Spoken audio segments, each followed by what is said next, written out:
Welcome to Wonderful Word Wednesday. I'm Barb Nemechek. Hello everyone, I'm Jim Nemechek, and we almost had an accident on the set.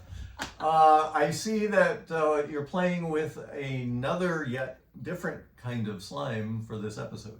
You're right, and it's my favorite kind of slime. It's called flubber. It's rather unique form of slime. It's not as sticky as some of the others, and it has this great feature. It can bounce. I love that.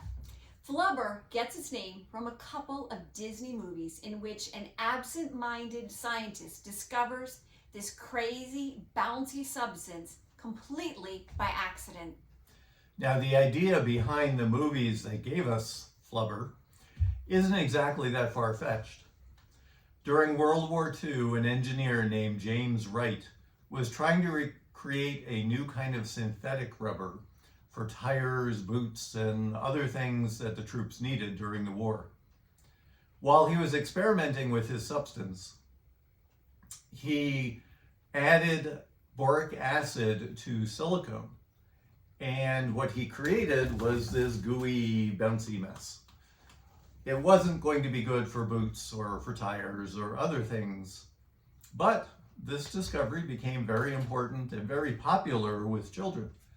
And those of you who may be our age or older might remember Silly Putty. Now, some of the greatest discoveries in history were accidental discoveries. For example, penicillin, a powerful drug that can fight all kinds of infections, was discovered by accident. The pacemaker, a device that helps regulate a person's heartbeat, was another accidental discovery. Microwave ovens, Post-it notes, the Slinky, cornflakes, chocolate chip cookies, potato chips, even Coca-Cola was an accidental invention. What's so amazing about any of these is how easily each one of them might have been missed. A less curious researcher might have just tossed out any of these items, considering it a failed experiment. Instead, in each case, the inventor realized that they had found something that was good in an otherwise failed situation. No, they didn't find exactly what they started out after, but they found something even more remarkable. We serve a God who does miracles, who can take a bad situation and turn it around for good. Even the slimiest situations are not beyond his abilities to make things turn out for the best. In today's story, we are going to see how God helped Jacob make something good out of a slimy situation. And that story is found in Genesis chapter 30, verses 25 to 33. And it tells us that Jacob is a very clever man who married the daughters of an equally clever man named Laban. Now, Laban had slimed Jacob once before, tricking him into marrying his older daughter Leah and making him work another 7 years to marry Rachel. Now, Jacob then convinced Laban to allow him to raise his own flock of sheep. The sheep that everybody wanted were the pure white sheep, the spotless lambs. Jacob seemed to place himself at a disadvantage by agreeing to take only the spotted sheep. But Jacob made the best of his situation. The wise shepherd may have had the spotted sheep, but his were the strongest and the fittest. Soon he had a huge flock of sheep, and he became very prosperous. No doubt that God was part of the blessings that Jacob reaped from his hard work. Where we might see slimy situations, dead ends, hopelessness, God sees an opportunity to grow our faith. When we trust in God, He will make a good situation come out of even the most hopeless of circumstances. We can trust God to work things out for our good, because even today, He is a God of miracles. God made many miraculous things happen in the Bible. He saved Israel when they were trapped between the Egyptians and the Red Sea by parting the waters of the sea. He defeated the mighty Goliath with a small but faithful shepherd boy. Also, God helped King Jehoshaphat defeat a mighty army, not with swords and spears, but with songs of praise and worship. God did smaller miracles too, like the time he helped a widow and her son escape starvation when they took the prophet Elijah into their home. Of course, the greatest of all these miracles is how God saved us all from our sin. We are all guilty of sin, and the Bible tells us that the punishment for sin is eternal death. Only God could save us from such a terrible fate. Where we saw hopelessness, he brought hope by sending his son Jesus to take our place and to die for our sin. God knows the bad situations we face. He knows the slimy moments that we've lived through and the ones that may be coming our way. Whenever we face one of those moments, he wants us to rely on him. He will give us wisdom, like he did for Jacob, to make something good out of a bad situation. God will see us through, and he will build our faith. We can trust God to help us when things get slimy. We can trust him to make something good out of something bad. If you have a slimy situation in your life, give it to Jesus today. He's just waiting for you to let go so he can do a miracle. Slime is not good when it gets hard and tough, but the opposite is true when it comes to faith. God doesn't want us to have a gooey, slimy faith. He wants us to be strong. He wants us to cling to Jesus no matter what happens in our lives. He wants us to persevere through trials and challenges. And the more we persevere, the stronger we will become. We are getting near the end of Jacob's story, and Jacob's about to face his greatest challenge. Jacob knows that he has to go back home and try to make amends with Esau, the brother he slimed when he stole his birthright. Jacob's going to need a lot of strength and courage for this moment.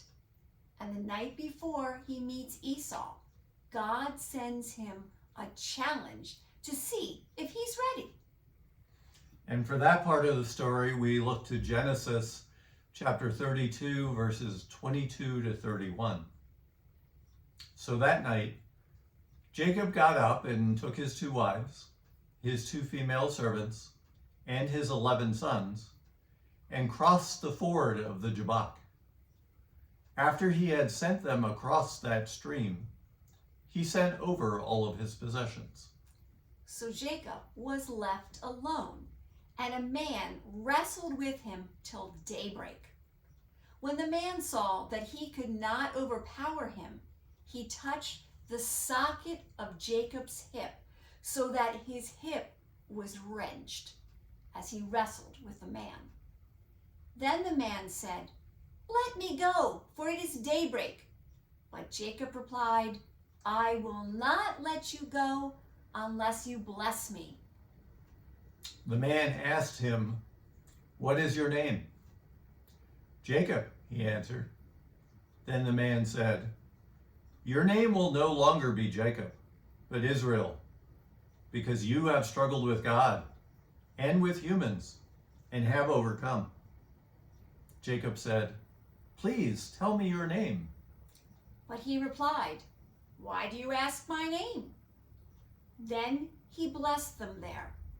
So Jacob called the place Peniel, saying, "It is because I saw God face to face, and yet my life was spared." The sun rose above him as he passed Peniel, and he was limping because of his hip. Here ends the story. Can you imagine picking a fight with a messenger from God, or even with God himself? I don't know how this whole wrestling thing got started, but it's clear that Jacob was not about to give up and lose. Jacob battled all night with the man, and he refused to tap out. He would not let his heavenly opponent quit either, until he blessed Jacob. Jacob knew he needed God, and he held on for dear life. Jacob persevered when many people might have quit and run away. God gave Jacob his blessing, and through that all-night wrestling match, he gave Jacob the strength to face an even greater challenge when he met Esau. Stay tuned for our next episode where we will finish the story. So God uses trials to grow our faith. When we persevere, our faith grows stronger. And the stronger the faith, the greater the challenges we are going to be ready to face. As you heard from the story, Jacob never quit, never submitted, never gave up. He refused to let go of God's messenger until he claimed victory and received God's blessing. He set the bar high for all of us who want to have a strong faith. Some people question God when hard times come. They wonder, how can a good God let hard times happen to them? Well, God uses those hard times to build us up. Like an athlete in the weight room who knows, that the muscles have to be torn down before they can get stronger. God knows that persevering makes us stronger. There's no shortcut to make us tough in a hurry. If we persevere, we will grow stronger. What trials are you, or are we, facing right now? What are you wrestling with that's a tough decision? Are you going through some hard times? Do not give up. Grab onto God like Jacob did and cling for dear life. Perseverance builds strength. And if you refuse to quit, God will help you to be stronger. Don't be a slimy Christian. Persevere when you are tested, and God will make you strong. We have a God who loves to make good things come out of bad situations. God knows our needs, and he knows the future. He sees opportunity where we see dead ends. He sees hope where we see hopelessness. God made good things come from bad situations throughout the entire Bible, including Jacob's story, and he's still doing it today. Our call to action to all of you, as well as ourselves, is if you're having a bad time right now, give that situation over to God. God can make something good out of any rough patch if we trust him. Remember Jacob. Remember Flubber. Remember that God is still doing miracles. We will now move to end in a word of prayer. Dear God, thank you for making good things out of the bad. Thank you for the ways that you make us grow stronger. Please help us to trust you and to persevere when we are facing a challenge. Please help those facing a health crisis, such as cancer. Restore strength to their body and joy to their spirit, so that they may serve you. You may add your personal intentions at this moment.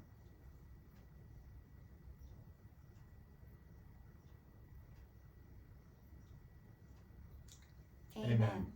Thanks for joining us today, and we'll see you next week to finish the story about Jacob. Thanks for watching, as always. Again, next week, Wednesday, both YouTube and Facebook channels. Thank you all. Bye. Bye.